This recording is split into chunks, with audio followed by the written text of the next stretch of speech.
एक लड़का जो बचपन से ही अपने स्कूल और यहाँ तक कि अपने घर में भी सिर्फ मार और बुलिंग का शिकार होता आया है। इसके स्कूल में बुलिंग इतनी भयानक होती थी कि लोग मरना पसंद करते हैं। हमारे प्रोटैगनिस्ट को तो स्कूल में लड़कियों के सामने नंगा तक कर दिया जाता था, बाथरूम में टॉयलेट का पानी पिलवाया जाता था और घर में उसका सौतेला बाप दारू पीकर लड़के के सामने उसकी माँ को बहुत ब्रूटली मारता। लड़के के जिंदगी में अगर कुछ था जो उसे जीने की वजह देता था तो वो थी उसकी माँ। वही उसका सहारा थी, उसकी दुनिया थी।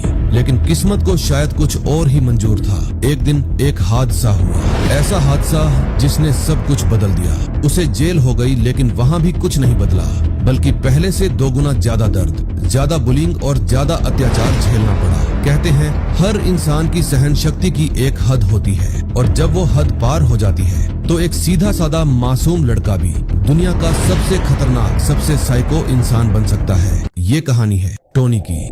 तो भाइयों, ये इस सीरीज का पार्ट 1 है और तुमको तो पता है अपने चैनल में मैं मानहवा के पूरे चैप्टर्स के वीडियो लाता हूँ, बीच में नहीं छोड़ता। बस आओ एक बार ये मानहवा देख लो, इसकी स्टोरी से तुम्हें प्यार हो जाएगा। सब कुछ शुरू होता है एक जुवेनाइल डिटेंशन सेंटर से, एक ऐसी जगह जो एक चट्टान पर बने किले की तरह दिखती है। अंदर कैदियों की भीड़ इकट्ठा होती है और कोई पूछता है कि क्या उन्होंने खबर सुनी। उनमें से एक बताता है कि नॉर्थ डिस्ट्रिक्ट के किसी हारे हुए बंदे ने बॉस के राइट हैंड मैन से पंगा ले लिया। दूसरा कैदी ताना मारता हुआ कहता है कि उसे तो हैरानी होगी अगर नया लड़का सिर्फ कुछ टूटी पसलियों के साथ बच निकला।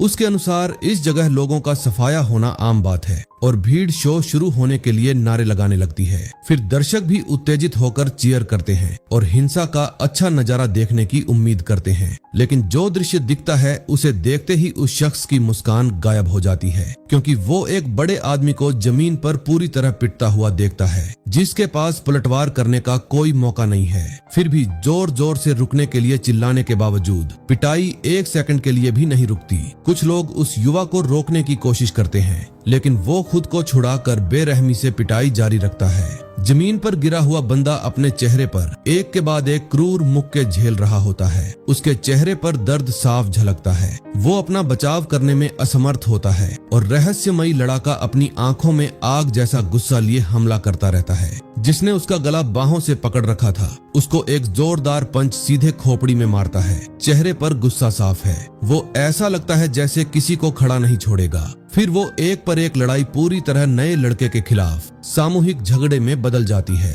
कैदी उस पर हमला कर देते हैं, लेकिन लड़का आते हुए कैदी को एक लात लगाकर दूर फेंक देता है और एक कैदी को पंच मारकर बेहोश कर देता है। बस एक पल में वो सब जो उसे घेरे हुए थे जमीन पर गिरे हुए हैं, पूरी तरह हार चुके। वही बंदा जो पहले हंस रहा था अब सदमे में है। उसे यकीन नहीं हो रहा कि उसने क्या देखा और यार्ड के बीच में विजेता खड़ा होता है, शरीर पर चोटों से भरा हुआ, लेकिन फिर भी अपने पैरों पर खड़ा है। उस बॉस के राइट हैंड आदमी ने जिसने लड़ाई शुरू की थी, अब वो जमीन पर पूरी तरह बेहाल हालत में है। बाकी कैदी उस लड़के को डर से देखते हैं, क्योंकि वो अब इंसान ही नहीं लग रहा।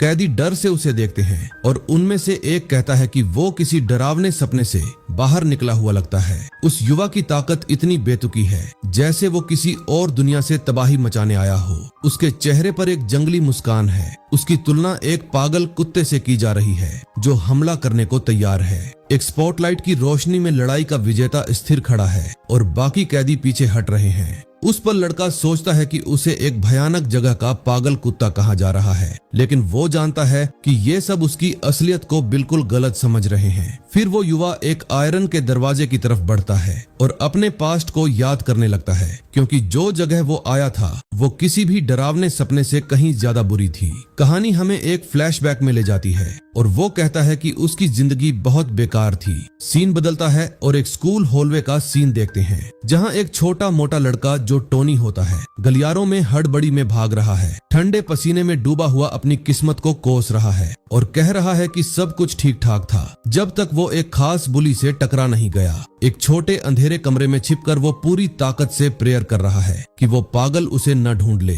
अचानक अंधेरे में एक ठंडी मुस्कान चमक उठती है और बाहर से आवाज आती है कि अब तेरा बुरा टाइम शुरू हो गया। फर्श पर सिकुड़कर बैठा हमारा टोनी समझ जाता है कि उसकी तबाही उसी पल शुरू हो गई जब वो टारगेट बन गया। घबराहट में कांपते हुए शिकार ने सुना कि बुली की घिनौनी आवाज उसके नाम को गुनगुनाते हुए बुला रही है। गलियारे में वो बुली शांत कदमों से चल रहा है और सोच रहा है कि क्या उसका शिकार अच्छे से छिपा हुआ है। सिर्फ एक पतली सी रोशनी स्टोर रूम के दरवाजे को रोशन कर रही है, जहां टोनी सांस रोके हुए है, मन ही मन उस राक्षस से दूर जाने की भीख मांगते हुए। लड़का तनाव से आंसुओं के कगार पर पहुंच गया है। माथे पर बहते पसीने की बूंदें उस पूरे सीन के आतंक को बता रही हैं। अचानक दरवाजा जोर से खुलता है और बड़ा बुली खुशी खुशी ऐलान करता है कि उसने अपना टारगेट ढूंढ लिया। पूरी तरह शौक में टोनी समझ जाता है कि अब उसका एकमात्र रास्ता बचा है, बहुत दूर भाग जाना। बुली की क्रूर मुस्कान से फंसे हुए लड़के ने सुना कि दुनिया में बहुत सी चीजें हैं। आंसुओं के साथ वो मान जाता है कि कुछ हालात नर्क से भी कहीं ज्यादा डरावने होते हैं। बिना चेतावनी के वो बुली एक भयंकर लात सीधे टोनी के चेहरे पर मार देता है। पूरी तरह मजाक उड़ाते हुए वो डरपोक टोनी को सलाह देता है कि आंखें बंद कर ले ताकि दर्द महसूस न हो। अपनी उंगलियों से साइन बनाते हुए वो कमीना वादा करता है कि इस बार सब कुछ एक ही झटके में खत्म कर देगा। बालों को पकड़कर वो राक्षस टोनी को ऊपर खींचता है और आखिरी यातना का मंच तैयार करता है। साफ है कि असली आतंक वो इंसान है जो दूसरों की तकलीफ में बहुत मजा लेता है और अपने शिकार को अपमानित करके खुश होता है। टोनी बहुत जल्दी टूट जाता है। शिकायत करते हुए बुली कहता है कि उसे खराब माल मिल गया है और धमकी देता है कि पूरी दुकान में आग लगा देगा। चमकदार फर्श पर लगे खून के धब्बे साफ बता रहे हैं कि कमजोरों के लिए कोई बचाव नहीं, कोई मुक्ति नहीं है। सड़कों पर लोग देश भर में नाबालिगों द्वारा किए गए हिंसक अपराधों के खिलाफ गुस्से भरे प्रदर्शन कर रहे हैं। कोर्ट रूम के अंदर जज हल्की सजाएं सुना रहा है, जिससे जनता और ज्यादा भड़क गई है और सख्त न्याय की मांग कर रही है, ताकि अगर कोई माइनर क्राइम या बुली जैसी चीजें करता है तो उसे कड़ी सजा मिलनी चाहिए। चीजों को शांत करने के लिए सरकार ने कानून बदले, अधिकतम सजा बढ़ाई, लेकिन सिर्फ उन कमीने लोगों को डिटेंशन सेंटर भेज दिया जाता है। दुर्भाग्य से ये उपाय सिर्फ नाबालिग अपराधों को आसमान छूने पर मजबूर कर रहे हैं और मासूमों की जिंदगी को कभी न खत्म होने वाले बुरे सपने में बदल रहे हैं। गैंग्स बुलिंग को सिर्फ एक साधारण समय गुजारने का तरीका समझते हैं। इमारत की टॉप फ्लोर में किनारे पर एक लड़की उदास होकर सोच रही है कि सबसे मजबूत के सामने कोई नहीं टिक सकता। बचने का कोई रास्ता न मिलने पर निराशा में उसने खुद की जान ले ली। स्कूल के गेट पर वापस छात्रों के दोपहर के दबाव का माहौल छाया हुआ है। 3 गुंडों से घिरा हुआ एक छोटा लड़का गंदी गली की दीवार से सटकर डर से सिकुड़ रहा है। चेहरे पर जोरदार थप्पड़ पड़ने के बाद लड़का सुनता है कि लीडर उसे अपने बड़े भाई को बुलाने को कह रहा है, जो जेल में है। मजाक उड़ाते हुए ग्रुप कह रहा है कि उस लड़के का बड़ा भाई किसी की जान लेने के लिए जेल में बंद है और वो चोमू डर से मरने का नाटक कर रहा है। वो बदमाश चेतावनी दे रहा है कि वो भारी फीस वसूल करेगा। चीखते हुए लड़का हताश होकर भीख मांग रहा है कि वे उसके जेल में बंद भाई के बारे में बुरा न बोले। जवाब में एक तबाही भरा मुक्का लड़के के चेहरे पर पड़ता है और खून उड़ जाता है। जमीन पर पड़े गरीब लड़के को लात मारते हुए गैंग चिल्ला रहा है कि उसे तुरंत कुछ सुधार की जरूरत है। इस अराजकता से बेखबर हमारा टोनी सड़क पर चल रहा है और स्कूल के एक और भयानक दिन का बोझ अपने कंधों पर लिए हुए है। गहरी राहत की सांस लेते हुए वो आसमान का शुक्रिया अदा कर रहा है कि स्कूल की एक और 24 घंटे की टॉर्चर से बच गया। ठीक आगे एक पुराने डिब्बे में पड़ा हुआ कुत्ता टोनी का ध्यान खींचता है। झुककर उस कुत्ते को सहलाते हुए टोनी हल्की मुस्कान के साथ कहता है कि हम दोनों की हालत एक जैसी ही है। अचानक पिटाई की हिंसक आवाजें खामोशी को तोड़ देती हैं और टोनी वहीं जम जाता है। डरते हुए दीवार के ऊपर झांककर वो देखता है कि किसी को बुरी तरह पीटा जा रहा है। बेरहम लातों से कुचले जा रहे छोटे लड़के ने हाथ बढ़ाया और किसी भी मदद की भीख मांगी। आतंक के ठंडे पसीने में टोनी महसूस करता है कि गुंडों की यूनिफॉर्म पड़ोस के स्कूल की है। अनचाहे दर्शक को देखकर बदमाशों ने अंधेरी मुस्कान बिखेरी और सीनियर को सलाम किया। टोनी की गर्दन पर हाथ डालकर गैंग का लीडर उससे पूछता है कि सब कैसे चल रहा है। कांपते हुए हकलाते हुए टोनी एक भी वाक्य नहीं बना पा रहा है और जमीन पर पड़े घायल लड़के को घूर रहा है। पूरी तरह समर्पण के इशारे में वो अपना बटुआ सौंप देता है। जब गुंडा नाश्ते के लिए पैसे मांगता है, बटुए में थोड़े पैसे देखकर घृणा से गुंडा कहता है कि कुत्ते के पास भी इनसे ज्यादा पैसे होते हैं। अपनी पकड़ कसते हुए बोली कल सुबह नाश्ता तैयार रखने का हुक्म देता है। पूरी तरह जमा हुआ हमारा टोनी बस गैंग को जाते हुए देखता है और अपना गर्व निगल जाता है। गंदी सड़क पर लेटे हुए छोटे लड़के ने दर्द भरी भारी कराह निकाली। हिम्मत के एक पल में उसने धीमी आवाज में कहा कि उसे छोड़ दे। छोटे लड़के को पैर से कुचलते हुए गुंडे ने उसकी कायरता पर तंज कसा और कहा कि लड़के के भाई ने किसी की जान ली है, इसलिए दोष इसी का है। कॉलर पर जोरदार झटका देते हुए गुंडे के लीडर ने टोनी को चेतावनी दी कि सिर्फ सीनियर होने के कारण उन पर ऑर्डर न करे। साइकोपैथिक मुस्कान के साथ बदमाश ने टोनी को चुनौती दी कि स्कूल के टॉप डॉग के सामने वही बात दोहराए। पूरी घबराहट में टोनी को याद आता है कि ये टॉप डॉग वही राक्षस है जिसने उसकी जिंदगी नर्क बना रखी है। दुश्मन की गिरफ्त में फंसे हुए यादें दिखाती हैं कि अमीर सैडिस्ट ने उसे अपना मुख्य खिलौना चुना था। अंधेरी यादों में वो याद करता है कि कैसे उस गुंडे ने टोनी का जीना हराम कर दिया था। टोनी को टॉयलेट का पानी पिलाया गया, लड़कियों के सामने उसे नंगा किया गया, जलती कैंडल उसके चेहरे पर गिराई गई। प्रेजेंट में चिल्लाते हुए गुंडा उसे कचरा बोलकर भागने को कहता है और अगले दिन और बदतर तमाशा करने की धमकी देता है। इंसल्ट से घिरा हुआ टोनी अपना मुंह फेर लेता है और कहता है कि उसने कुछ नहीं देखा। अचानक छोटे बच्चे का सिर जमीन पर पटक दिया जाता है। लड़के को अपनी किस्मत को कोसने को कहा जाता है। दर्द से झुककर टोनी आगे बढ़ता है और खुद को इतना घटिया होने के लिए मन ही मन गाली देता है। आंसुओं में वो खाली सड़क पर बार बार माफी मांगता है। अंधेरी सीढ़ियों पर अकेलापन पूरी तरह उसे निगल लेता है और याद दिलाता है कि उसके पास कोई नहीं है, न कोई दोस्त न कोई रिश्तेदार। कुछ मिनट बाद वो आखिरकार घर पहुंच जाता है। गंदे अपार्टमेंट के अंदर माहौल पहले से ही खराब है क्योंकि सुस्त चेहरे वाला आदमी जो टोनी का सौतेला बाप है लिविंग रूम में फैला पड़ा है। बोतल हाथ में लिए मोटा पेट वाला आदमी क्रूरता से टोनी की माँ से कहता है कि आज की मजदूरी सौंप दे। बीच में रोकने की कोशिश करते हुए माँ कहती है कि पैसा महीने के खर्चे और बेटे के लिए है। मेज पर जोर से बोतल मारते हुए सौतेला पिता उसे अभी चुप रहने को कहता है। उसी पल टोनी दरवाजा खोलता है और देखता है कि उसका स्टेप डैड उसकी माँ को मार रहा है और कह रहा है, जा, अगर तेरे पास पैसे नहीं हैं तो अपना शरीर बेचकर पैसे ला।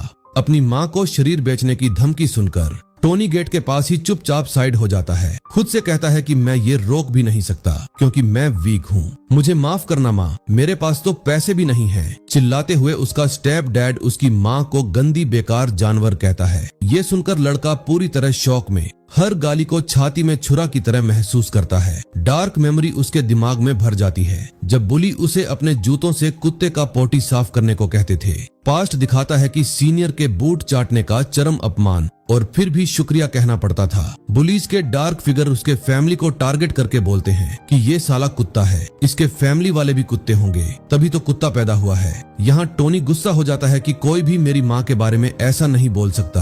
वो दौड़कर अंदर जाता है जहाँ उसका स्टेप डैड उसकी माँ के सिर में अपनी दारू की बोतल फोड़ने वाला होता है। टोनी हमला करने की कोशिश करता है लेकिन उसके सिर पर बोतल पड़ जाती है। गुस्से से भरा हुआ आदमी धमकी देता है कि दोनों को वहीं फर्श पर कुचल देगा। टेबल में रखी चाकू निकालकर टोनी फैसला करता है कि अब चुपचाप नहीं सहेगा। चाकू को मजबूती से पकड़े हुए वो सबसे खराब स्थिति के लिए तैयार हो जाता है। पीछे न हटते हुए उसका सौतेला बाप मुट्ठी भींच लेता है और इस हिम्मत का बदला लेने को तैयार है। हथियार को निशाने पर ताने हुए टोनी बोलता है कि वायलेंस इसी पल खत्म हो। हताश होकर माँ बेटे की बांह पकड़ लेती है और शांति की भीख मांगती है कि सब ठीक है और बोलती है, बेटा शांत हो जा। आदमी बोलता है, साले तू क्या प्रोटेक्ट करेगा, घर के बाहर खुद लात खाते रहता है, आज तेरे पिछवाड़े में इतना दम कहाँ से आ गया। ये बोलते हुए वो अपना बेल्ट उतारता है। मजाक उड़ाते हुए सौतेला पिता बेल्ट लड़के के चेहरे पर फेंकता है। सड़क और घर दोनों जगह कुत्ते की तरह बर्ताव हो रहा है। ढाल की तरह औरत बीच में आ जाती है और आदमी से रुकने की भीख मांगती है। पूरी तरह काबू से बाहर आदमी बेकार लड़के को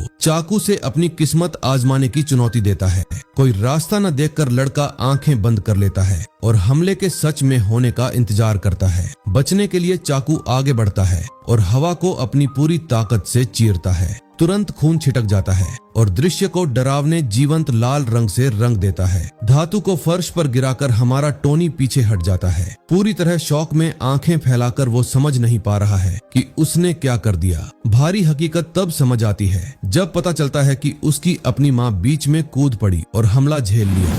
देखकर आदमी चीखता है और हैरान है कि कीड़े में इतनी हिम्मत आ गई। उसका सौतेला बाप बोलता है, तू मुझे सच में मारने वाला था साले। आंसुओं में टोनी हकलाते हुए कहता है कि वो सिर्फ अपनी माँ की रक्षा करना चाहता था। खून बहते देखकर आदमी गुस्से में अंधा होकर पागल सांड की तरह सामने आता है और टोनी से बोलता है कि अब फिर से ट्राई कर। अपना हाथ बांधकर तैयार हो जाता है। टोनी ये देखकर हैरानी में जमीन पर गिरा हुआ है, लेकिन औरत उसे रोकने की कोशिश करती है। आदमी की टांग से चिपककर खून बहाती माँ माफी की भीख मांगती है और कसम खाती है कि बेटे ने जानबूझकर नहीं किया था। साइको चेहरे के साथ आदमी ठंडे स्वर में औरत को अपनी टांग छोड़ने को कहता है। सौतेला बाप उसकी माँ के बाल पकड़कर हटाने की कोशिश करता है, लेकिन उसकी माँ उसका पैर नहीं छोड़ती और कहती है, मैं माफी मांग रही हूँ, टोनी को माफ कर दो। आदमी कहता है कि आज इस साले को मैं डिसिप्लिन सिखाऊंगा। उसकी माँ टोनी से कहती है, बेटा यहाँ से भाग जा।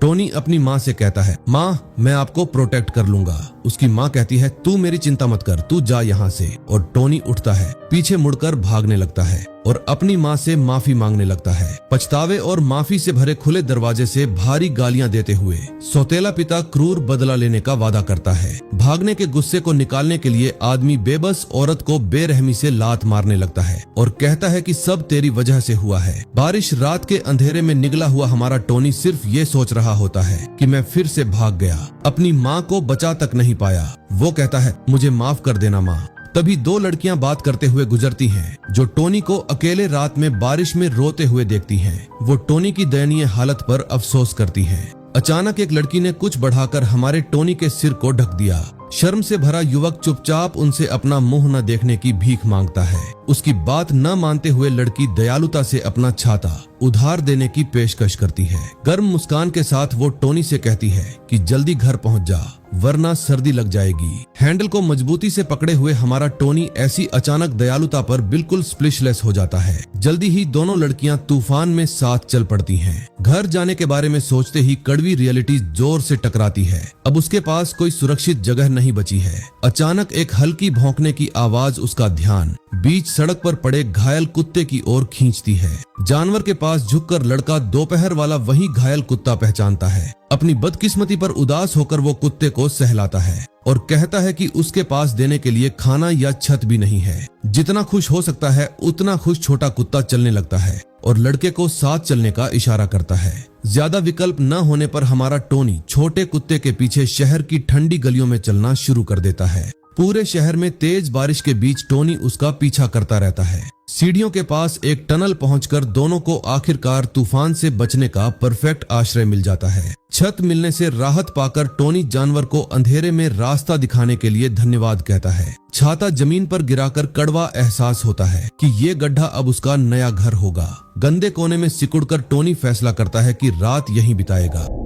सुबह सूरज की किरणें नई शुरुआत की घोषणा करती हैं और तेज रोशनी मेट्रो के मुंह को रोशन कर देती है। अचानक कुत्ता जोर से भौंकने लगता है और अपने नए मालिक को पास के खतरे से बचाने की कोशिश करता है। अभी नींद में डूबा लड़का धीरे से आंखें खोलता है और सीधे अपने सबसे बुरे सपने से आमने सामने हो जाता है। ठीक सामने स्कूल का वही साइकोपैथिक बुली खड़ा है, कुछ खाली दिमाग वाली लड़कियों से घिरा हुआ। ब्लडी मुस्कान के साथ गुंडा मजाक उड़ाते हुए पूछता है कि कचरा सड़क पर लेटकर क्या कर रहा है। घृणा से भरी लड़कियां हंसती हैं और शक करती हैं कि ये गंदा लड़का ही अमीर लड़के का सबसे अच्छा दोस्त है। दिखावा करने के लिए गुंडा एक टेढ़ी दोस्ती का नाटक करता है और सबके सामने झूठ की पुष्टि करता है। जल्दी ही सैडिस्ट बोल पड़ता है कि इस घटिया खिलौने के बिना उसकी जिंदगी मौत जैसी उबाऊ हो जाएगी। छोटा होने के बावजूद बहादुर छोटा कुत्ता जोर से भौंकता है और दांत दिखाकर उस शैतानी समूह को डराने की कोशिश करता है। टोनी की खामोशी से चिढ़कर बोली तुरंत जवाब मांगता है और लड़के के गाल पर अपमानजनक थप्पड़ मारता है। उसे वहीं कुत्ता बनकर भौंकने को कहता है। धैर्य खत्म होते ही सैडिस्ट धमकी देता है कि अगर तुरंत ऑर्डर न माना तो बहुत बदतर सजा मिलेगी। टोनी के बालों को बेरहमी से खींचते हुए वो भौंकने का हुक्म देता है। बिना सोचे समझे पिल्ला कूद पड़ता है और बुली की बाह में दांत गड़ा देता है। चीखते हुए वो जानवर को गाली देता है और काट से छूटने की कोशिश करता है। पूरी तरह शौक में हमारा टोनी यकीन नहीं कर पाता कि छोटे जानवर ने अपनी जान जोखिम में डालकर उसे बचाया। खूनी गुस्से से भरा बुली बोलता है कि कुत्ते ने अपनी मौत का नोटिस खुद साइन कर लिया। अपने विशाल पिटबुल को छोड़ते हुए वो आदेश देता है कि उस पिल्ले को चीर डालो। तुरंत विशाल जानवर छोटे हीरो पर झपटता है और किसी भी बचाव का मौका नहीं देता। तेज दांत बिना रहम के छोटे कुत्ते के मांस को फाड़ रहे हैं और खून पत्थर की जमीन पर छिटक रहा है। बीमार मुस्कान के साथ साइको उस खून खराबे का मजा ले रहा है। हताश होकर टोनी हाथ जोड़कर रोता है और कत्लेआम रुकवाने की भीख मांगता है। लड़के की गर्दन पकड़कर राक्षस उसे मजबूर करता है कि हर खूनी डिटेल सामने से देखे। पास में पिटबुल अपना शिकार हिला रहा है, साबित करते हुए कि सबसे कमजोर सब कुछ खो देते हैं। छोटे जानवर की जान बचाने की भीख मांगते हुए टोनी चिल्लाता है कि पिल्ला मर जाएगा। एटीट्यूड से भरा बुली सैडिस्ट उसकी हालत का मजा लेता है। टोनी की गर्दन दबाते हुए वो ऑर्डर करता है, नजर मत हटाना, कत्लेआम से एक पल के लिए भी नहीं। टोनी की फैली आंखों के सामने आखिरी चेतावनी गूंजती है कि भविष्य में किसी भी तरह की चुनौती मना है। एक अंधेरे धमाके के साथ कुत्ते की आखिरी ताकत ठंडी जमीन पर बुझ जाती है। अंदर से टूटकर टोनी एक दर्द भरी चीख निकालता है और अपनी आत्मा के टूटने का एहसास करता है। कचरे की तरह सड़क पर फेंके जाने पर बुली हंसता है और उदासी को घिनौनी चीज कहता है। फिर वो टोनी को ऑर्डर देता है कि जानवर के बचे हुए टुकड़े खाकर माफी मांगे। बेरहम काउंटडाउन के साथ वो धमकी देता है कि अगर मना किया तो अंजाम बुरा होगा। टोनी सोचता है कि उसे लगा था कि माँ के सिवा कोई उसे प्रोटेक्ट नहीं करेगा। वो हमेशा अकेला रहा। दिमाग शॉर्ट सर्किट हो जाता है। छोटे जानवर के साहस से उसे लगा था कि वो भी किसी की रक्षा कर सकता है, लेकिन हकीकत सब कुछ तोड़ देती है। आंसुओं में सवाल उठता है कि उसे कभी एक सच्चा सहारा क्यों नहीं मिला। मुट्ठियां भींच जाती हैं और अंदर एक अंधेरा गुस्सा जाग उठता है। खामोशी में अचानक बदलाव देखकर बुली पूछता है कि कचरे का इरादा क्या है। टोनी की पीठ पर हाथ रखकर कहता है कि तू जानता है ना मैं कौन हूँ। अगर मुझे छुआ भी तो तू जुवेनाइल डिटेंशन में होगा। फिर वो मजाक उड़ाता है कि उसका भाई कहता है वहाँ बहुत मजा है, तू जाना चाहता है, वहाँ से तेरी लाश ही बाहर आएगी। फिर वो और आगे बढ़ता है और उसकी माँ के बारे में घिनौनी बातें करने लगता है। बेबस टोनी के कानों में जहर भरी बातें डाली जाती हैं और धमकी दी जाती है कि उसकी माँ को गैंग के लिए सस्ता मनोरंजन बना दिया जाएगा। चरम नफरत में डूबा टोनी ये सब सुनता है। आंखें धुंधली हो जाती हैं। पहले उसका नाम सुनकर ही डर लगता था, लेकिन अब कायर का मुखौटा गिर चुका है और उसकी जगह एक साइको ले चुका है। कांपते हुए टोनी अपनी आवाज ढूंढता है और कहता है कि इस बार नसों में बहता खून बदले का है। गुस्से में वो नियम तोड़ देता है, किसी की माँ को गाली नहीं, और उसी पल वो बुली के नाक पर एक जोरदार मुक्का मारता है। अचानक हमले से बुली जमीन पर गिर जाता है। उसे समझ नहीं आता कि इतनी ताकत आई कहां से। टोनी उसका कॉलर पकड़कर पास खींचता है और कहता है, साले तूने वो बोल दिया जो नहीं बोलना चाहिए था। गुस्से में वो दांत गड़ाकर उसके चेहरे से नाक चबा लेता है और उसे काटकर बाहर थूक देता है। बुली की हालत डर से खराब हो जाती है। साथ आई लड़कियां डर कर भाग जाती हैं। बुली जमीन पर गिरकर मदद मांगने लगता है और टोनी खून से सना हुआ नफरत भरी नजरों से उसे देखता रहता है। सीन चेंज होता है और हमें कोर्ट का सीन दिखाया जाता है, जहां टोनी जज के सामने खड़ा होता है। जहां जज ये फैसला करता है कि 15 साल के टोनी को, जिसने अपने क्लासमेट को बुली और फिजिकल हैरेसमेंट करने के केस में 5 साल की सजा सुनाई जाती है। टोनी बताता है कि बुली के माँ बाप बड़े और पैसे वाले आदमी हैं। उसने पुलिस वाले तक को खरीद रखा है, जबकि मैंने पुलिस में सारी चीजें बताई कि कैसे बचपन से वो इस बुली का शिकार होता आया है, पर उल्टा ये चार्जेस मुझ पर लग गए। यहाँ तक कि मेरे क्लासमेट और स्कूल में से किसी ने मेरे फेवर में गवाह नहीं दिया, क्योंकि ये लोग बड़े और अमीर हैं। बुली गुंडे की माँ ने तो टोनी के सौतेले बाप को पैसे देकर टोनी के खिलाफ कर दिया। टोनी की माँ को घर में बंद कर दिया। सारे सबूत टोनी के खिलाफ आने से टोनी को आखिरकार 5 साल की रिफॉर्म स्कूल की सजा हो गई। उस दिन लड़के ने अपनी जिंदगी का वो खौफनाक सपना पीछे छोड़ दिया, लेकिन उसे क्या पता था कि वो एक नाइटमेयर को छोड़कर दूसरे और भी बेरहम नाइटमेयर में घुस रहा था। एक ऐसी जगह जहां मजबूत वाले कमजोरों को बस कुचलते रहते थे। इस तरह जुवेनाइल रिफॉर्मेटरी के गेट एक कभी न खत्म होने वाले नाइटमेयर पर बंद हो गए। जगह बिल्कुल सुनसान और खौफनाक थी। चारों तरफ कांटेदार तार लगे हुए थे, जैसे कोई असली जेल हो। पैरों में बेड़ियां डाले हुए टोनी धीरे धीरे रिफॉर्मेटरी के अंदर घुसता है। तभी एक गार्ड उस पर चिल्लाता है और उसे धक्का मारकर तेज चलने निकालने को बोलता है। टोनी सोचता है कि कितना बड़ा अन्याय हुआ है, असली गुनहगार तो बिल्कुल आजाद घूम रहा है। फिर उसे एंट्री प्रोसीजर के लिए इंस्पेक्शन रूम में ले जाया जाता है। अंदर गार्ड्स चिल्लाते हैं कि सभी नए आने वालों के कपड़े उतारो और खड़े हो जाओ। जैसे ही टोनी आजा मानकर कपड़े उतारता है, उसे पता चलता है कि वहाँ सब उससे बड़े हैं और उनके शरीर पर टैटू भरे पड़े हैं। स्क्रीनिंग के दौरान एक गार्ड नए लड़के का नाम पूछता है तो टोनी हकलाते हुए जवाब देता है। अफसर चिल्लाता है, जोर से बोल, मुझे सही से सुनाई नहीं दे रहा, और उसका चेहरा बहुत गुस्सैल है। वो आदमी टोनी को घूरता है और टोनी बुरी तरह डर जाता है। वो टोनी को पहचान लेता है और पूछता है कि क्या तू ही वो लड़का है जिसने किसी का नाक फाड़ दिया था। फिर गार्ड उसे एक कागज थमाता है जिस पर नंबर लिखा है 80725। पानी की नली से नहलाने के बाद टोनी के बाल पूरी तरह भीगे हुए हैं। दूसरे नए आने वालों के साथ टोनी को सिर्फ अंडरवियर में और हाथों में हथकड़ियां डाले हुए जेल के गलियारे में मार्च करना पड़ता है। टोनी अपनी बारी का इंतजार करता है, अनिवार्य मेडिकल चेकअप के लिए। मास्क लगाए डॉक्टर उसे बोलता है, हाथ ऊपर कर और फिर घूम जा। टोनी आज्ञा मानकर हाथ ऊपर करता है, जो अभी भी हथकड़ियों में जकड़े हुए हैं। इधर डॉक्टर अपनी रजिस्ट्रेशन क्लिपबोर्ड पर सारी जानकारी नोट करता जाता है। फिर वो पेन से क्लिपबोर्ड पर टक टक करता है, मतलब सारी भराई हो चुकी है। डॉक्टर ग्लव्स पहनता है और टोनी को बोलता है कि अब अंडरवियर भी उतार दे। टोनी दांत पीसता है शर्म और अपमान से, लेकिन उसके पास कोई चारा नहीं होता, उसे मानना पड़ता है। उसके बगल में दूसरे टैटू वाले कैदी भी उसी भयानक इंस्पेक्शन का इंतजार कर रहे हैं। बहुत मुश्किल से टोनी अपना अंडरवियर नीचे करता है और डॉक्टर के सामने सब कुछ खुल जाता है। फिर डॉक्टर टोनी पर पूरा और बहुत इन्वेसिव बॉडी सर्च करता है। फर्श पर लेटे हुए टोनी को लगता है कि वो पूरी तरह टूट चुका है। उसकी सारी इज्जत डर और अपमान से चकनाचूर हो चुकी थी। प्रोसेस खत्म करने के लिए उसकी इनमेट फोटो खींच ली जाती है, ऑफिशियल रिकॉर्ड के लिए। रिफॉर्मेटरी के यार्ड में सभी नए कैदी साफ सुथरी कतारों में बैठे होते हैं। अचानक एक गार्ड चिल्लाता है, सब खड़े हो जाओ, डायरेक्टर आ गए हैं। ओवरकोट पहने एक आदमी दरवाजे पर आता है, रुकता है और गला साफ करता है। मुस्कुराते हुए वो लड़कों से बैठने को बोलता है और कहता है कि यहाँ इतनी सख्ती नहीं है। वो आगे बोलता है कि तुम लोग मुझ पर भरोसा कर सकते हो और यहाँ लड़कियां देखने को नहीं मिलेंगी। टोनी सोचता है कि क्या जगह ठीक ठाक है। तभी डायरेक्टर घोषणा करता है कि वो रूम अलॉट करेगा। चौड़ी मुस्कान के साथ वो कहता है कि उम्मीद है सबको यहाँ अच्छी शिक्षा मिलेगी। सेरेमनी के बाद एक गार्ड आता है और चश्मा लगाए लड़के को अपने साथ आने को बोलता है। नए लड़के को देखकर कुछ कैदी कमेंट करते हैं कि अब मजा आने वाला है। एक बड़ा गंजा आदमी नए टारगेट के आने से काफी एक्साइटेड लगता है कि अब मजे लूटेंगे। चलते हुए टोनी सुनता है कि लोग उसे पंचिंग बैग बोल रहे हैं, लेकिन उसे कोई फर्क नहीं पड़ता। वो गार्ड के सामने रुक जाता है, अपना सामान पकड़े हुए, और अगले ऑर्डर का इंतजार करता है।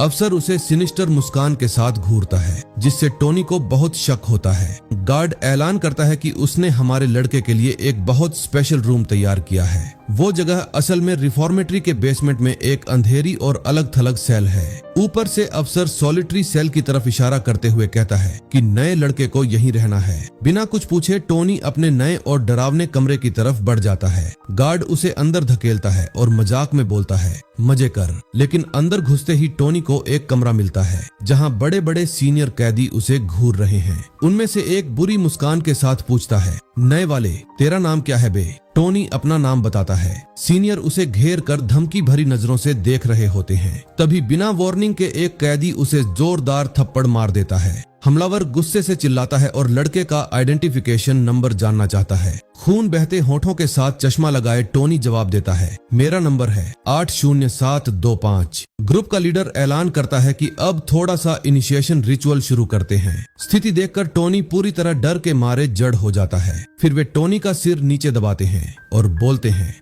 इसे अच्छे से याद रख, एक सेल बॉस ही यहाँ तेरा बाप है और यहाँ उसके ऑर्डर ही सब कुछ हैं। फर्श पर चश्मा लगाए टोनी दांत पीसता है और सोचता है कि अभी सब कुछ सहना पड़ेगा। उसकी रेसिस्टेंस देखकर सीनियर पास आता है और पूछता है, नए वाले को कोई प्रॉब्लम है? फिर वो टोनी के बाल पकड़कर कहता है, बस इतना काफी है। अब क्रूर मुस्कान के साथ वो कहता है कि अब मैं तुझे इस जगह के नियम सिखाता हूँ। यहाँ की हायरार्की बताई जाती है, जहाँ नया लड़का आउटकास्ट है और ऊपर वालों मतलब सीनियर का सम्मान करना पड़ेगा। पहला नियम है कि अपना सारा सामान सेल बॉस को सौंप दो, वो बांटेगा। फिर वो इस जेल के पूरे सिस्टम के बारे में बताता है कि यहाँ एक सख्त हायरार्की बनी हुई है। सबसे नीचे नए कैदी होते हैं जिन्हें कीड़ों की तरह ट्रीट किया जाता है। उनके ऊपर वो लोग आते हैं जिन्हें यहाँ कुछ समय हो चुका होता है और जो धीरे धीरे इस माहौल में ढल गए होते हैं। फिर रूम लीडर आते हैं जो अपने कमरे के लोगों पर कंट्रोल रखते हैं। उनके ऊपर कैप्टन होते हैं जो कई रूम लीडर्स को संभालते हैं। इसके बाद बॉस आते हैं जिनकी ताकत और रुतबा काफी ज्यादा होता है। और फिर पूरे जेल का एक लीडर होता है जो लगभग सब पर राज करता है। और सबसे ऊपर होता है डायरेक्टर जो पूरे सिस्टम को कंट्रोल करता है। यहाँ का नियम बिल्कुल साफ है, जो जितना नीचे है उसे अपने से ऊपर वाले हर इंसान को इज्जत देनी पड़ेगी, वरना उसकी हालत और भी खराब कर दी जाएगी। और समझ जाता है कि कभी भी हायर रैंक वाले के खिलाफ नहीं जाना है। एक कैदी उसके कान में फुसफुसाता है कि अगर तूने ऑर्डर नहीं मानी तो हालत बहुत खराब हो जाएगी। बॉस फिर कहता है कि उसे टॉयलेट यूज करना है और टोनी को फुट स्टूल बनने को बोलता है। समझ नहीं आने पर टोनी खड़ा रहता है तो दूसरा कैदी समझाता है कि सिंक तक पहुंचने के लिए टोनी को सहारा देना है। सिंक बहुत ऊंचा है और टॉयलेट में फ्लश की लिमिट है, इसलिए टोनी को सपोर्ट के लिए इस्तेमाल करते हैं। फिर कैदी बॉस ऊपर उठकर घमंड भरी मुस्कान के साथ अपनी पैंट ठीक करता है। टोनी उसे खौफ और हताशा भरी नजरों से देखता है। दर्द से चेहरा बिगड़कर टोनी दांत पीसता हुआ पूरा माहौल सहता है। टोनी के हिलने से उसके ऊपर रूम कैदियों का बॉस, जो कि उसके ऊपर खड़ा होकर पेशाब कर रहा होता है, वो बैलेंस बिगड़ने से गिरने लगता है और तब से उसका फेस टकरा जाता है। उसके बाद सभी लोग मिलकर टोनी को कुत्ते की तरह मारने लगते हैं और बोलते हैं, साले कीड़े तेरी इतनी हिम्मत, तू हिल गया, साले मोटे। बीच में फर्श पर पड़ा टोनी अपनी माँ से माफी मांगता है और सोचता है कि अब उसका काम तमाम है। अचानक कोई आता है और अटैक रोकता है और बुली कैदियों से बोलता है, रुको।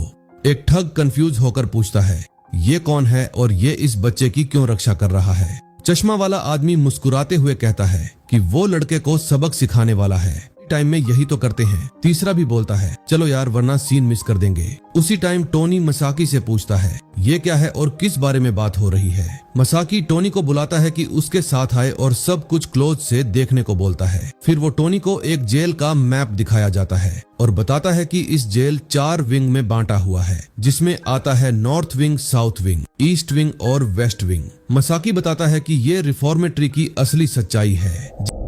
जैसे ही सब बाहर इकट्ठा होते हैं, एक फेंस वाले यार्ड में कैदियों की भीड़ आमने सामने हो जाती है। एक टैटू वाला आदमी दूसरे कैदी को बोलकर चिल्लाता है कि साले होंग सॉन्ग, आज मैं तुझे मसल दूंगा। लंबे बाल वाला कैदी, जिसका नाम होंग सॉन्ग है, धीरे से पीछे मुड़ता है। उसके पीछे वही आदमी होता है जो मुट्ठी बांध कर खड़ा होता है। तभी होंग सॉन्ग मुस्कुराते हुए कहता है कि अगर लड़ना है तो बोलना बंद कर। होंग सॉन्ग तुरंत बड़ा मुक्का मारता है, जिससे बड़े आदमी के चेहरे से खून बहने लगता है। इसके साथ यार्ड में भयंकर लड़ाई शुरू हो जाती है। लोग इधर उधर उड़ रहे होते हैं। दूसरे कैदी फैंस से लड़ाई देखते हैं और फाइटर को इनकरेज करते हुए चिल्लाते हैं कि मारो मारो। हमारा लड़का पूरी तरह शॉक होकर बिना कुछ बोले इस बेरहमी को देखता है। फिर वो मसाकी की तरफ मुड़कर पूछता है कि कोई लड़ाई क्यों नहीं रोक रहा, जबकि बस गार्ड सिगरेट पीते हुए सब कुछ देख रहे हैं। मसाकी फिर समझाता है कि भले ही ये नॉर्मल जेल जैसा लगे, लेकिन ये जगह की असली रियलिटी है। वो आगे डिटेल देता है कि रिफॉर्मेटरी 4 डिस्ट्रिक्ट में बंटी है और कॉमन एरिया है लड़ाई।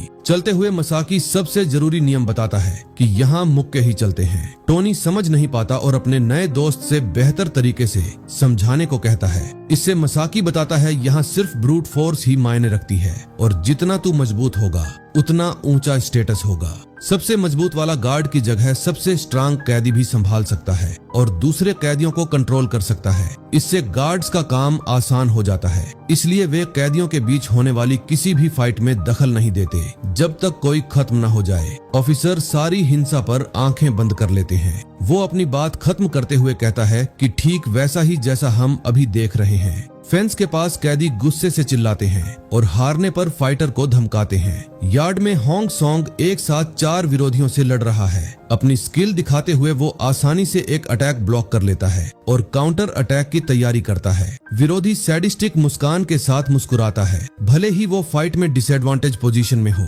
लेकिन जब होंग सॉन्ग उसके चेहरे पर भयानक मुक्का मारता है तो मुस्कान गायब हो जाती है। इम्पैक्ट इतना जोरदार होता है कि खून हर तरफ छिटक जाता है, दिखाता है मुक्के की ताकत। दूसरा आदमी पीछे से पकड़ने की कोशिश करता है, लेकिन होंग सॉन्ग पहले से घूम चुका होता है और दूसरे एक्सचेंज के लिए तैयार है। डार्क हेयर्ड फाइटर ब्लो को ब्लॉक करता है और अपोनेंट पर जोरदार मुक्का लगाता है। विरोधी अटैक की ताकत से शॉक हो जाता है क्योंकि उसका चेहरा सीधा लगता है। बिना समय गंवाए होंग सॉन्ग दूसरे को लात मारकर हटा देता है और बहुत स्टाइल से फाइट खत्म करता है। सिर्फ एक ब्लॉन्ड दुश्मन अब खड़ा रह जाता है, बाकी सब जमीन पर गिरे होते हैं। गुस्से भरे चेहरे के साथ ब्लॉन्ड लड़का सोचता है कि क्या ये कोई मॉन्स्टर है। फिर वो अपने बैंडेज वाले मुट्ठी को कसता है और आखिरी हताश अटैक की तैयारी करता है। पूरी ताकत से चिल्लाते हुए वो होंग सॉन्ग की तरफ दौड़ता है। सीन ब्लॉन्ड के पॉइंट ऑफ व्यू से दिखाता है कि वो फाइनल शोडाउन के लिए टारगेट की तरफ भाग रहा है,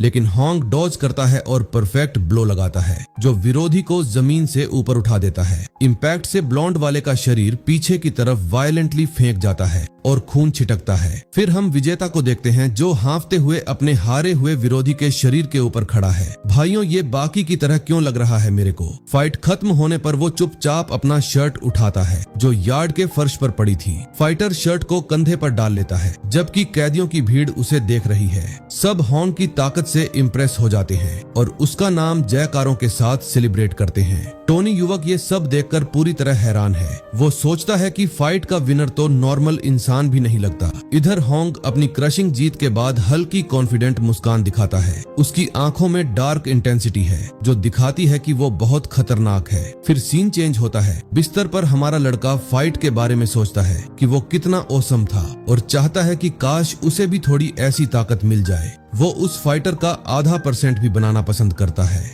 अचानक नई डिटर्मिनेशन उसकी आंखों में आ जाती है। टोनी अब अपने बेड पर लेटा हुआ कंबल में सिकुड़ा हुआ है। अगले दिन बादल भरे आसमान में सूरज उगता है। रिफॉर्मेटरी के मेस हॉल में कैदी ब्रेकफास्ट खा रहे हैं। व्यस्त माहौल में टोनी बोलता है कि कल की फाइट तो बहुत खतरनाक थी। फिर वो पूछता है कि क्या फाइटर्स को इसकी सजा नहीं मिलती। मसाकी जवाब देता है कि ये यहाँ के नियम है। फिर मसाकी समझाता है कि जब यहाँ कोई भी प्रॉब्लम जब बड़ी होती है तो कैदी फाइट से सुलझाते हैं। और भी बोलते हुए मसाकी बताता है कि अगर तू अपने से बड़े रैंक वाले किसी बॉस या लीडर को हरा देगा तो प्रमोशन मिल जाता है। वो आगे रैंक में चला जाता है। हैरान होकर हमारा लड़का पूछता है कि क्या कोई भी मजबूत वालों को चैलेंज कर सकता है। मुस्कुराते हुए मसाकी कहता है, भाई ये की बेकार ट्रिक है। यहाँ बाहर या किसी फालतू स्कूल फाइट जैसे तू किसी को भी चैलेंज नहीं कर सकता जब तक तू खुद स्ट्रांग ना हो, क्योंकि यहाँ तू फाइट में अपने ओपोनेंट को मार भी सकता है। ये सुनकर लड़के का जबड़ा खुला रह जाता है। मसाकी से इस बात से टोनी पूरी तरह शॉक देखकर कहता है कि अगर कोई फाइट नहीं करना जानता, मसाकी उसे सलाह देता है कि या तो सब वो सह ले या उसे जेल में कोई ऐसा मिल जाए जो प्रोटेक्ट करे। अचानक एक कैदी चिल्लाता है कि सब जल्दी करो और तुरंत इकट्ठा हो जाओ। मेस हॉल के एंट्रेंस पर एक बड़ा और डरावना फिगर दिखता है और सब चौंक जाते हैं। मसाकी टोनी को से जल्दी उठने को बोलता है और चेतावनी देता है कि ये नॉर्थ विंग का बॉस है, उठ जा वरना वो गुस्सा हो जाएगा। फिर टोनी के सेल का लीडर, वही जो शुरुआत में टोनी को मार रहा था, वो कैदी बॉस के पास जाता है और पूछता है कि बॉस आप यहाँ क्या कर रहे हैं। लेकिन बड़ा आदमी उसे इग्नोर कर देता है और सीरियस लुक के साथ मेस हॉल में चलता रहता है। उसके भारी कदम हॉल में गूंजते हैं। जैसे ही वो उनकी टेबल के पास पहुँचता है, लड़के के सामने खड़े होकर वो डराते हुए पूछता है कि क्यों बे साले, तू ही टोनी है ना? बहुत डरे हुए टोनी अपनी पहचान कंफर्म करता है। हकलाते हुए कहता है, हाँ। फिर वो विशाल आदमी बिना किसी वार्निंग के टोनी के कॉलर को डरावनी ताकत से पकड़ लेता है। विशाल खुद को रेत्सु कानामोटो इंट्रोड्यूस करता है बेहद मेनिन्स लुक के साथ। फिर वो खुलासा करता है कि वो उस लड़के का बड़ा भाई है जिसका नाक टोनी ने फाड़ दिया था। कानामोटो कन्फेस करता है कि वही था जिसने टोनी को नॉर्थ विंग में ट्रांसफर करवाया था और वादा करता है कि वो उसकी अच्छी खातिरदारी करेगा।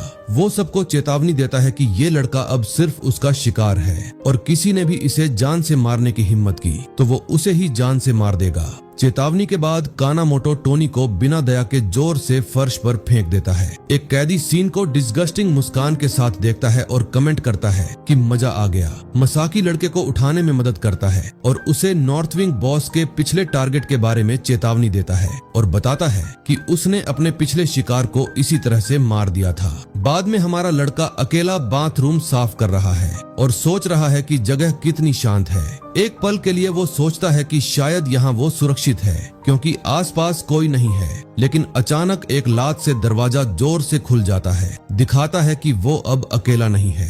एक गंजा मस्कुलर कैदी मलिशियस मुस्कान के साथ आता है। वो टकला कैदी लड़के के पास आता है और कहता है कि तू स्वादिष्ट और ताजा लग रहा है, जबकि लड़का डरावनी नजरों के साथ पीछे हटता है। टकला कैदी कहता है कि डर मत, मैं तो बस थोड़ा खेलना चाहता हूँ। टोनी पैनिक में आ जाता है और खुद को बचाने की कोशिश में अग्रेसर को धक्का देने लगता है। अगले ही पल एक शावर ऑन हो जाता है और पानी छिड़कने लगता है, जिससे टेंशन भरा माहौल बन जाता है। अब पूरी तरह भीगा हुआ टोनी अपने अग्रेसर का सामना करता है, जो सीन का मजा ले रहा है। गंजा कैदी अपनी लिप्स चाटता है प्लेजर भरे एक्सप्रेशन के साथ और कहता है कि ये सबसे बेस्ट है। वो नए लड़के को फोर्सफुली पकड़ लेता है और बोलता है कि इतना टेंशन मत ले, जबकि उसे पकड़े हुए है। आदमी टोनी के कपड़ों को पकड़ने लगता है और कहता है कि अब मजे करेंगे। पूरी आतंक भरी नजरों के साथ टोनी खुद को इस भयानक स्थिति में फंसा हुआ वो पाता है। विशाल गंजे आदमी से गर्दन से पकड़ा हुआ है और पूरी ताकत से खुद को छुड़ाने की कोशिश कर रहा है। उसे चेहरे पर जोरदार ब्लो लगता है, लेकिन वो पकड़ से लगातार रेसिस्ट करता है। फिर गंजा आदमी मुस्कुराता है और कहता है कि लड़का अभी भी रेसिस्ट कर रहा है तो सरप्राइजिंगली फाइस्टी है। इससे टकला कैदी टोनी के बाल पकड़ लेता है और कहता है कि मुझे ऐसी एटीट्यूड पसंद है, लेकिन उसी पर लड़का अग्रेसर की बाह पकड़ लेता है और कहता है कि 1 मिनट रुक जा। दूसरा चश्मा वाला कैदी मसाकी आता है और फाइट को इंटरप्ट करता है। टकला कैदी बोलता है कि साले भाग जा, डिस्टर्ब मत कर। मसाकी बॉस कानामोटो बोलकर वो चेतावनी देता है कि अगर टोनी पर एक भी स्क्रैच रह गई तो बॉस कानामोटो तुमको फाड़ देगा, सबको बड़ा सिर दर्द होगा। वो टकला कैदी सोचता है कि अब क्या करना है। मुस्कुराते हुए वो टोनी को छोड़ देता है और कहता है कि हम तो बस थोड़ा खेल रहे थे, लेकिन वो मौका नहीं छोड़ता। मसाकी की तरफ मुड़ कर कमेंट करता है कि वो मुझे ऐसे लोग नहीं पसंद जो हर जगह गलत टाइम पे आ जाते हैं। पास आकर गंजा आदमी कहता है कि अगर तू सच में इस लड़के को प्रोटेक्ट करना चाहता है तो परिणामों के बारे में अच्छे से सोच ले। ऐसा कहकर विशाल कैदी मुड़ता है और चला जाता है, दोनों कैदियों को पीछे छोड़कर। मसाकी फर्श पर पड़े नए लड़के की तरफ मुड़ता है और पूछता है कि क्या वो ठीक है। इतने हंगामे के बाद वो टोनी को उठाने में मदद करता है। टोनी डरते हुए बोलता है, ये आदमी बहुत खतरनाक है और मैं ऐसे लोगों से अपना पीछा करने से कैसे रोकूं। मसाकी उसे समझाता है कि कानामोटो भले बहुत खतरनाक है और कानामोटो के नाम से तुमको कोई टच नहीं करेगा। इसके बाद अगले सीन में टोनी अकेला हॉल में चलता है और बाथरूम साफ करने के कठिन काम के बारे में सोचता है। अचानक कोई उसे ट्रिप कर देता है, जिससे टोनी लड़खड़ा कर जाता है। इसे टोनी खुद को एक ग्रुप ऑफ प्रिजनर से घिरा हुआ पाता है जो अच्छे इंटेंशन नहीं रखते। टोनी पूछता है कि तुम लोग कौन हो। एक हेंचमैन हमारे प्रोटागोनिस्ट के चेहरे पर जोरदार मुक्का मार देता है। फिर वे सभी गिरे हुए युवक को लात मारने लगते हैं और कहते हैं कि ये उनके बॉस को छूने की सजा है। एक लैब कोट वाली लेडी आती है और असॉल्ट को इंटरप्ट करती है और पूछती है कि वे क्या कर रहे हैं। एक कैदी उसे पहचान लेता है और कहता है, डॉक्टर, हम तो बस उसे ज्ञान सिखा रहे थे। वो फिर उन्हें रोकने को बोलती है क्योंकि बाद में प्रॉब्लम हो जाएगी और रोल कॉल के बारे में चेतावनी देती है। इससे लड़के समझ जाते हैं और चले जाते हैं, कहते हुए कि बाकी उसे सौंपते हैं। उनमें से एक पीछे मुड़कर गिरे हुए युवक से कहता है कि इस बार तू लकी है। तुरंत बाद सीन बदलता है और जेल के इन्फर्मरी के दरवाजे को दिखाता है जहां लड़के को ले जाया गया था। अंदर वो एक कॉट पर लेटा हुआ है और डॉक्टर चेतावनी देती है कि ट्रीटमेंट में थोड़ा दर्द होगा। वो घायल पीठ पर दवा वाला कॉटन बॉल दबाती है और टोनी दर्द से कराह उठता है। डॉक्टर लेडी उसे बोलती है कि दबाव मत रख और प्रोसेस के दौरान अगर कुछ चाहिए तो बता दे, लेकिन प्रोटोगोनिस्ट चादर को कसकर पकड़ लेता है और कहता है कि वो ठीक है, भले ही उसे बहुत तेज दर्द हो रहा हो। डॉक्टर इस स्थिति में कैदी की विल पावर से थोड़ी सरप्राइज हो जाती है। वो सोचती है कि लड़के में उससे ज्यादा हिम्मत है जितनी उसने सोच रही थी, जबकि टोनी उसे गुस्से से उदास अपने दांत से बेडशीट को चबा रखा है। अपनी सेल में वापस पास आकर प्रोटोगोनिस्ट अपने उस दोस्त के बारे में सोचने लगता है जो पहले उसकी मदद करने आया था। वो याद करता है कि मसाकी उसकी जगह बाथरूम साफ करने गया था और अभी तक लौटा नहीं है। इससे लड़का उस गंजे आदमी की धमकी याद कर लेता है जो उसके दोस्त को दी थी और चिंता करने लगता है। एक भयानक डर टोनी को पकड़ लेता है जो डरता है कि उसके साथी के साथ कुछ बुरा ना हो गया हो। फिर वो सेल की सलाखों तक दौड़ता है और हताशा में गार्ड के लिए जोर जोर से चिल्लाने लगता है। टोनी लगातार सेल की सलाखों पर हाथ मारता रहता है और किसी को भी जो सुन सके मदद के लिए गिड़गिड़ाता है, लेकिन एक सेल लीडर गुस्से से उठकर टोनी को एक लात मारकर चिल्लाता है, साले चुप कर, तूने अभी टाइम देखा है। फर्श पर पड़ा टोनी अपने गुस्साए हुए सेल लीडर को पूरी बात समझाने की कोशिश करता है। वो उसकी टांग पकड़ लेता है और बोलता है कि तामा बाथरूम साफ करने गया था और अब तक वापस नहीं आया। सेल लीडर उसे जोर से धक्का मार देता है और बोलता है कि गार्ड्स खुद ही ढूंढ लेंगे उसे। फिर वो टोनी को बोलता है कि बस चुप रह और चुपचाप इंतजार कर, कोई और शोर मत कर। सेल लीडर बड़बड़ाता है कि वो इतने आराम से सो रहा था और बेवजह उठा दिया। टोनी हाथ फर्श पर रखे हुए बेबस महसूस करता है और समझ नहीं आ रहा कि अपने दोस्त की मदद कैसे करे। वो चिंता से भर जाता है और सोचता है कि उसके दोस्त के साथ क्या हुआ होगा। सीन अब हॉलवे में शिफ्ट होता है जहां कई कैदी इधर उधर घूम रहे हैं। टोनी भीड़ में से निकलने की कोशिश करता है और लोगों से रास्ता देने को कहता है, लेकिन अचानक दो आदमी उसके सामने आकर रुक जाते हैं और बिना कुछ बोले उसका रास्ता रोक लेते हैं। उसी पल टोनी की आंखें चौड़ी हो जाती हैं क्योंकि आगे उसे बहुत भयानक नजारा दिखता है। उसके दोस्त को दो गार्ड्स स्ट्रेचर पर उठाए लिए जा रहे हैं और वो बहुत बुरी तरह घायल दिख रहा है। दूसरे कैदी ये सीन देख रहे हैं और एक उनमें से बाथरूम की तरफ इशारा करता है जहां से वो आया था। फिर सबको जगह का हाल देखकर पता चलता है और वे कमेंट करते हैं कि बेचारे के साथ तो पूरा नंबर कर दिया। गंजा आदमी मुस्कुराते हुए सामने आता है और पूछता है कि क्या टोनी का दोस्त अभी भी जिंदा है। ये सब सुनकर टोनी इतने गुस्से में मुट्ठियां कस लेता है कि उसकी नसें उभर आती हैं। वो उस टकले की तरफ मुड़कर चिल्लाता है और पूछता है कि क्या तूने ही मेरे दोस्त के साथ ये किया है। टकला आदमी मुस्कान के साथ मान लेता है कि उसके साथ खेलने में तो बहुत मजा आया था, लेकिन फिर वो टोनी के पास आकर कहता है कि अब मेरे मन में तुझसे भी थोड़ा खेलने का है। गंजा आदमी अपने गैंग के साथ है और टोनी से कहता है कि बाद में जवाब का इंतजार कर रहा हूँ। गंजा आदमी अचानक उसका हाथ पकड़ लेता है और बोलता है, मत सोच कि तू मेरे से बच जाएगा। टोनी अपने गुस्से से बेकाबू होकर टकले के हाथ को फुल बाइट फोर्स से काट लेता है। इससे टकला डर जाता है और बोलता है, साले कुत्ते, ये क्या कर रहा है तू, मेरे हाथ पे काट लिया। तब टकले कैदी के पीछे से एक डरावनी आवाज आती है कि डी अवे सालों, मेरे रास्ते से हटो। एक ब्लैक फिगर स्ट्रॉन्ग कैदी अपने एक हाथ से उस मोटे टकले को साइड में कर देता है जिससे वो हैरान रह जाता है। टोनी ये सीन शॉक होकर देखता है और सोचता है कि ये वही आदमी है जो पहले फाइट में था। फिर हॉन्ग सॉन्ग कैदी गंजे को घूरता है और बोलता है कि निकल यहाँ से, मुझे शावर लेना है। टकले कैदी का चेहरा खराब हो जाता है और वो सोचता है कि ये आदमी यहाँ क्या कर रहा है। बड़बड़ाते हुए वो टोनी को लेकर पीछे हटने का फैसला करता है और कहता है कि कहीं और चला जाता हूँ। हॉन्ग सॉन्ग मुड़कर बोलता है, रुक बे, ये बाथरूम बहुत गंदा क्यों है।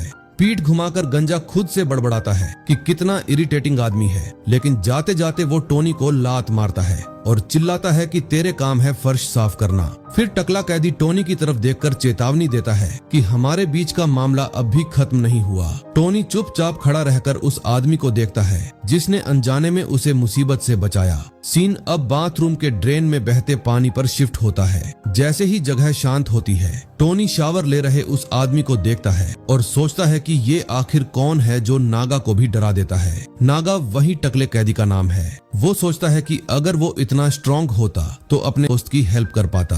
अचानक शावर में खड़ा आदमी उसे घूरता है और बोलता है कि जो काम करना था वो हो गया तो निकल जा। इससे टोनी को एहसास होता है और उसे याद आता है कि उसे अपने दोस्त मसाकी की रक्षा करनी है। सीन अब जेल की सेल्स के बाहर शिफ्ट होता है। कमरे में टोनी अपने दोस्त को बेड पर लेटे हुए देखता है जो अभी भी बहुत घायल है। वो अपने घायल साथी से माफी मांगता है और कहता है कि सब उसकी गलती है जो झगड़े में पड़ गया। इससे टोनी खुद को बेबस महसूस करता है और सोचता है कि वो खुद को कैसे मजबूत बना सकता है। अचानक बेड पर लेटा दोस्त हल्का सा हिलता है और आवाज करता है। अचानक से उठकर वो कहता है कि उसका इलाज हो गया है और वो ठीक है, लेकिन अब बेड इस्तेमाल करने के लिए माफी मांगता है। टोनी और भी ज्यादा हिल जाता है और जोर से बोलता है कि ये सब उसकी गलती है। फिर दोस्त उसका हाथ पकड़ लेता है और कहता है कि रो मत भाई, अब वो सुरक्षित है। टोनी के गालों पर आंसू बहने लगते हैं और वो पूछता है कि तुम मेरी मदद के लिए इतना क्यों किए। घायल आदमी बेड पर लेटा हुआ है और उसके शरीर पर मार के कई निशान हैं। वो अपनी छाती पर हाथ रखकर शर्ट के अंदर से एक फोटो निकालता है और अपने दोस्त को दिखाता है। मुस्कुराते हुए वो कहता है कि ये मेरा छोटा भाई है जो बिल्कुल तुम्हारी तरह दिखता है और तुम मुझे मेरे भाई की याद दिलाते हो, इसलिए वो उसकी मदद करता है।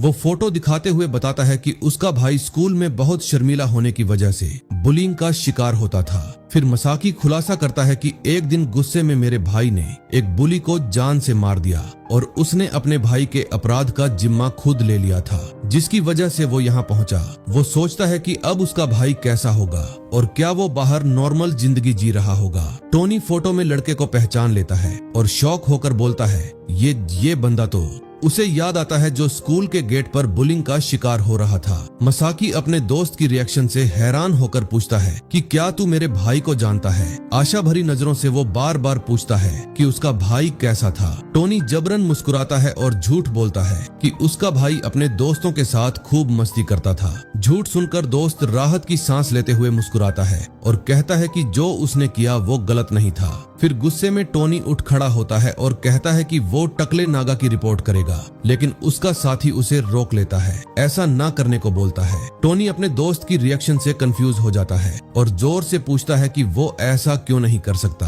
फिर मसाकी शश का इशारा करता है और अपने सेलमेट से धीरे बोलने को कहता है। वो पास आकर कान में फुसफुसाता है कि इस रिफॉर्मेटरी में एक बहुत डरावना राज छिपा हुआ है। टोनी इस खुलासे से शॉक हो जाता है और उसकी आंखें फैल जाती हैं। समझ नहीं आ रहा कि क्या हो रहा है। उसका दोस्त कान में फुसफुसाकर राज बताने लगता है, लेकिन बीच में कुछ इंटरप्ट कर देता है। एक हाथ जोर से सेल की सलाखों पर पीटता है, जिससे दोनों चौंक जाते हैं। दूसरा कैदी दरवाजे पर आता है और मसाकी को कॉल आउट करता है। टोनी मुड़कर देखता है कि कौन है। वो आदमी बुरी मुस्कान के साथ भद्दा कमेंट करता है, मसाकी, लगता है तूने और नागा ने बहुत मजे किए हैं। अपनी स्थिति पर गुस्से में टोनी उठ खड़ा होता है और चिल्लाता है कि तू क्या इसे इशारा कर रहा था। भले ही डरा हुआ हो, फिर भी उससे भिड़ने को तैयार है। मसाकी सीन देख रहा है और जरूरत पड़ी तो बीच में आने को तैयार है। वो उस आदमी से कामली कहता है कि अपना मुंह संभाल कर बात कर, क्योंकि सच बात तो ये है कि नागा से तेरी फटती है, इसलिए तू उसका चेला बना फिरता है और उसको मॉक करता है कि अगर तेरे पिछवाड़े में दम है तो क्या तू अपने बॉस के सामने भी यही कह सकता है,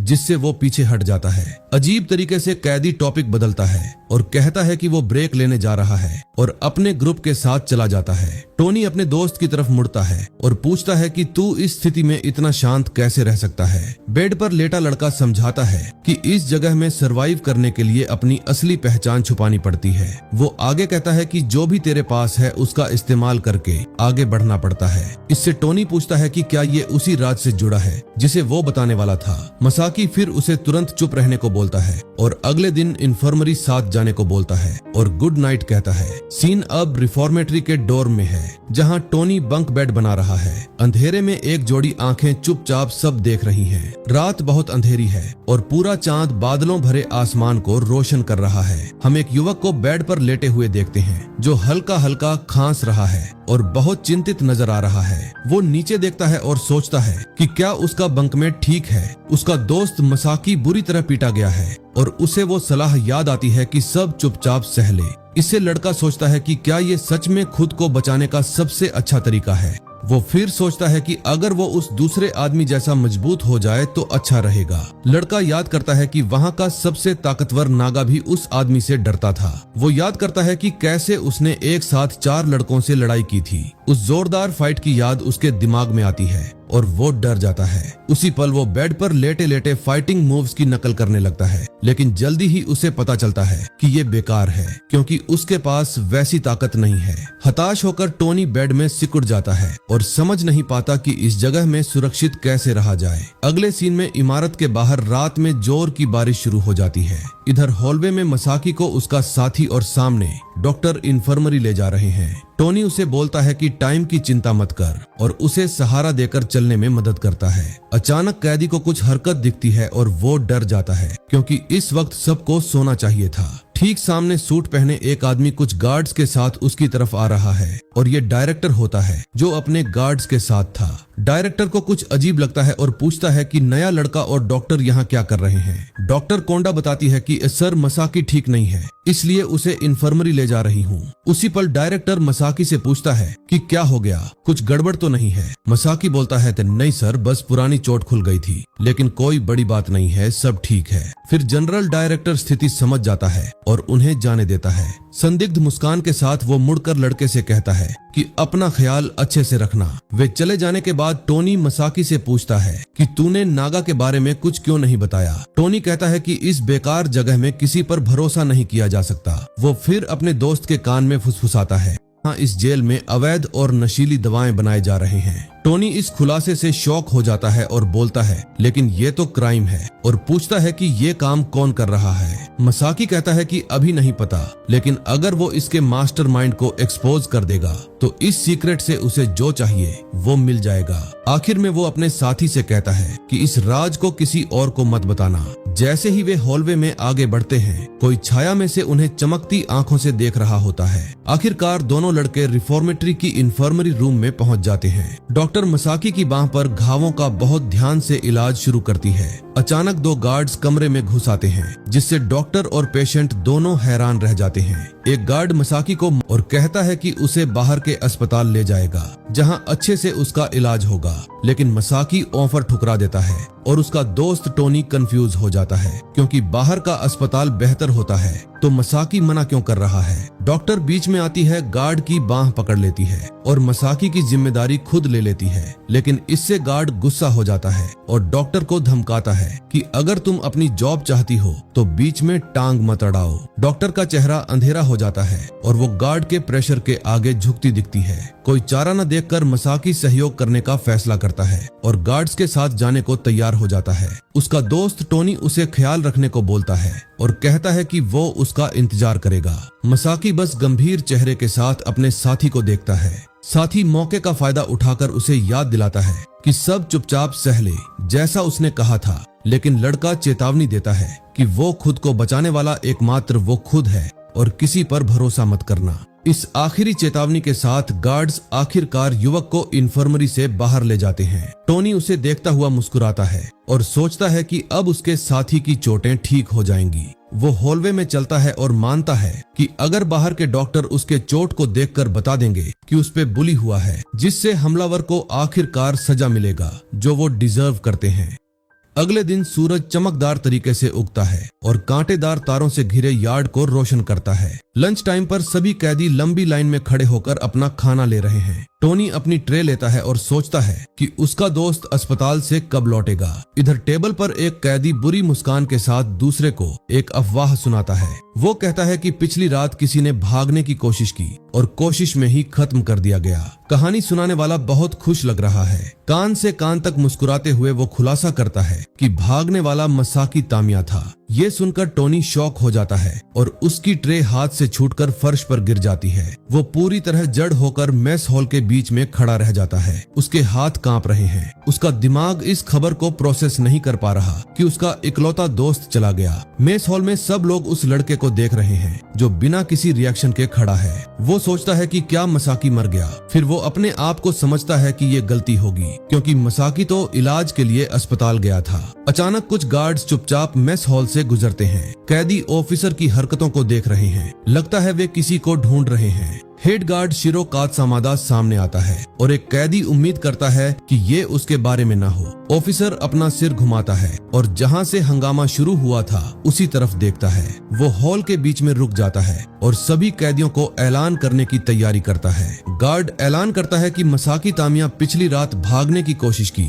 और 2 गार्ड्स को घायल किया, और सबको शॉक में डालते हुए वो कहता है कि भागने की कोशिश तुरंत खत्म कर दी गई। भाई, ये हमारे मेन कैरेक्टर के साथ क्या हो रहा है यार, इतनी सैड लाइफ, और ऊपर से उसका एक भाई जैसे दोस्त मिला तो भी मर गया। क्या ही तो इंटरेस्टिंग शूटिंग जा रही है यार, ये मान हुआ। फिर टोनी सोचता है कि ये बेकार है क्योंकि मसाकी के पास किसी गार्ड को चोट पहुंचाने और भागने की ताकत ही नहीं थी। ऑफिसर मौके का फायदा उठाकर कैदियों को साफ चेतावनी देता है। वो कहता है कि जो भी ठीक से व्यवहार नहीं करेगा उसका भी वही हश्र होगा जो मसाकी का हुआ। सबको देखते हुए बाद में धमकी के बाद दोनों गार्ड्स मुड़कर चले जाते हैं और मेस हॉल में सन्नाटा छा जाता है। टोनी पिछली रात अपने दोस्त को ले जाते हुए का मोमेंट याद करता है। तभी वही टकला कैदी कमेंट करता है कि हट यार, मेरे माल की बर्बादी हो गई, मजा तो अभी शुरू ही हुआ था। बहुत गुस्से में टोनी उस पर चिल्लाता है कि मेरे दोस्त का मजाक मत उड़ाना। गंजा आदमी फिर खुलासा करता है कि उस दिन बाथरूम में मसाकी ने शुरू में लड़ने की कोशिश भी की लेकिन कोई फायदा नहीं हुआ। लेकिन जब सबके सामने धमकी दी गई तो वो डर तुरंत शांत हो गया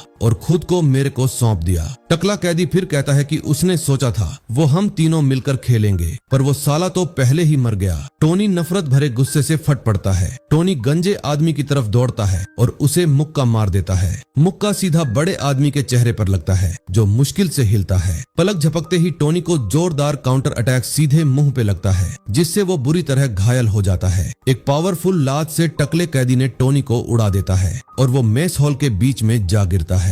जमीन पर पड़े हुए भी टोनी लगातार मार खाता रहता है और खुद को बचा नहीं पाता। गंजा आदमी टोनी की ताकत पर मजाक उड़ाता है और चुनौती देता है कि अगर हिम्मत है तो अपने दोस्त का बदला लेके दिखा साले। हमारा लड़का हार नहीं मानता और डिटर्मिनेशन के साथ टकले कैदी की टांग पकड़ लेता है। मस्कुलर आदमी टोनी की जिद से चिढ़ जाता है और नफरत भरी नजरों से घूरता है। फिर वो पूरी ताकत से टोनी पर स्टॉम्प करता है और उसे बेकार कचरा बोलता है। कुछ कैदी सिर्फ ये नजारा देखते हुए स्थिति पर हंसते हैं। टोनी लगातार बेरहमी से मारा जाता है और ज्यादा से ज्यादा घायल होता जाता है। गंजा आदमी उसे कॉलर से उठाता है और एक हाथ से ऊपर उठाकर बोलता है, साले तू अब मरने वाला है। वो फिर लड़के के चेहरे पर दूसरा मुक्का मारने की तैयारी करता है और फाइट हमेशा के लिए खत्म करने वाला है। अचानक एक हाथ मारने के लिए पीछे मोड़ता है तो पीछे से आ रहे एक कैदी का खाना उसके हाथ से लग के गिर जाता है और वो कैदी की बांह पकड़ लेता है जिससे उसका अटैक रुक जाता है। एक छायादार फिगर जो होता है वो कहता है, साले टकले तेरी वजह से मेरा सूप गिर गया है और अब इसे कैसे ठीक करेगा। टकला कैदी शौक और डर जाता है जब उसे पता चलता है कि किसने उसके मजे में दखल दिया। रहस्यमयी आदमी होंग सॉन्ग होता है जो गंजे की बांह को जोर से दबाता है जिससे वो डर और गुस्से के मिक्स से घूरता है। बिना मेहनत के वो मोटे टोनी को ऐसे फेंक देता है जैसे वो कुछ भी ना हो। एक कैदी मदद करने का सुझाव देता है लेकिन उसका साथी उसे रोकता है और कहता है कि ये बेकार होगा। ब्लॉन्ड लड़का होंग सॉन्ग आदमी को अपना सूप ऑफर करता है और स्थिति शांत करने की कोशिश करता है। दूसरा कैदी गंजे को शांत करने की कोशिश करता है और याद दिलाता है कि गार्ड्स आसपास हैं और अगर वो इससे लड़ेगा तो यहाँ इंसल्ट हो जाएगी बॉस, इसलिए ठंडे हो जाओ। मेस हॉल में टेंशन बढ़ जाता है और सब चुपचाप कॉन्फ्रंटेशन देख रहे हैं। टकला कैदी गुस्सा हो जाता है क्योंकि अगर वो अब भाग गया तो सब उसे कायर समझेंगे।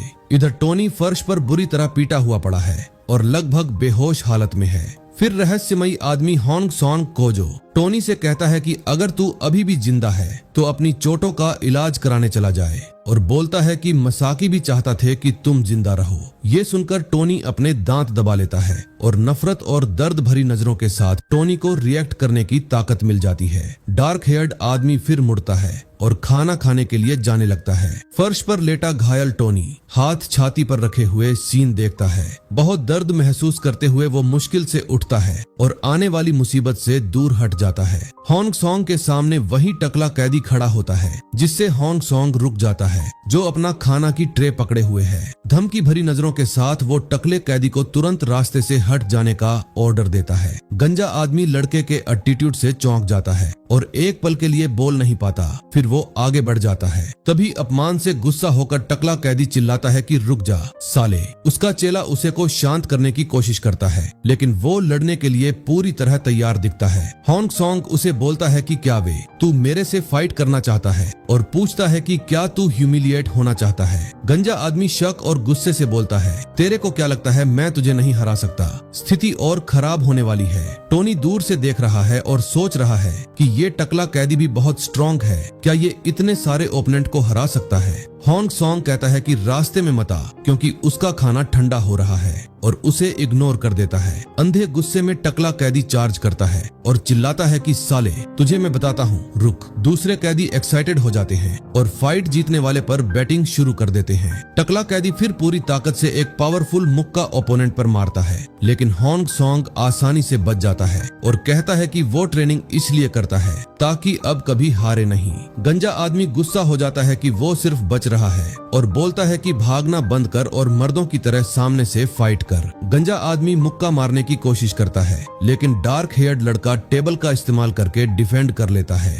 टकले के दोस्त सेलिब्रेट करते हैं और कहते हैं कि बॉस तो कमाल का है और ये तो बॉस के सामने कुछ भी नहीं। टोनी फाइट देख रहा है और गंजे विशाल की ताकत से शॉक हो रहा है। टकला कैदी चिढ़ जाता है और ओपोनेंट शिकायत करता है कि लड़ना बहुत बोरिंग है। हॉन्ग सॉन्ग पीछे हटता है तो वो टेबल से टकरा जाता है। मौका देखकर टकला मुस्कुराता है और पूरी ताकत से अटैक करने की तैयारी करता है। वो सोचता है कि अगर उसने ओपोनेंट को हरा दिया तो ये जगह में नंबर 1 बन जाएगा। तो भाइयों, इस वीडियो में बस इतना ही। इसमें मैंने 1 से लेकर 7 चैप्टर्स तक एक्सप्लेन कर दिया है। अगली वीडियो जल्दी ही आएगी जिसमें हम टोनी के उस फाइटर वर्जन को बनते देखने वाले हैं। ये मानहवा बहुत इंटरेस्टिंग है यार। इसके सभी चैप्टर्स में चैनल में लगातार कंटिन्यू करूंगा। मानहवा में सारे सेक्टर्स का बिल्डअप हो गया है, अब असली स्टोरी शुरू होगी, तो बने रहना चैनल में। जल्दी ही नेक्स्ट वीडियो आएगी। और आप सभी में से 89% लोग हैं जो देखते तो हैं डेली पर सब्सक्राइब नहीं करते, तो उन भाइयों को बोलना चाहूंगा कि आपकी मर्जी है मेरे को सब्सक्राइब करने की, पर अगर आप मेरे चैनल के सीरीज के स्टोरी के साथ बने रहना चाहते हो तो सब्सक्राइब कर लो, ताकि जब मैं अगला पार्ट या अगला चैप्टर डालूं तो आप मिस न करो। So I am your host Nexo and you are watching Nexo manhwa series. मिलते हैं नेक्स्ट वीडियो में।